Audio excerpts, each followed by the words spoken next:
Clement Masombo, KTN News. While other areas such as pastoral regions experienced a low turnout of public participation for the impeachment motion of Deputy President Rigathi Gachagua. From West Pokot to Marsabit, few people turned out for the exercise but made their stand known. Tobias Chanji reports. The vast Marsabit County saw a low number of residents turn out for the Friday exercise on the public participation for the impeachment motion of Deputy President Rigathi Gachagua.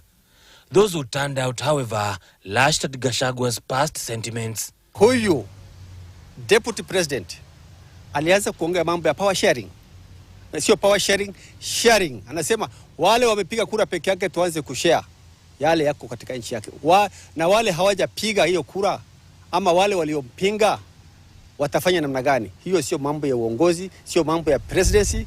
Wale waliopata kura na wale waliokosa wote wanafaa kupata kiasi moja.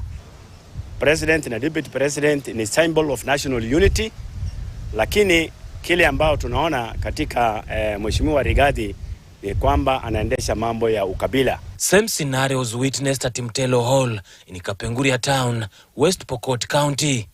Opinions were divided among those present. Ninapinga. Tulipiga kura juzi, hatujamaliza muda, ni mwaka 2 sasa ndio imepita. Tunaambiwa ABCD. Haifai kwa sababu iko chini sana. Kwa sababu si reason kama kusema ati mtu amenunua shamba, amenunua hoteli, sijui amebuli nani, ati amefanya hiyo ni diverting from the real issues. In Kilifi, Kotu Secretary General Francis Atwoli called out on all workers to participate in the exercise. We in Kenya, we would like to have peaceful leadership.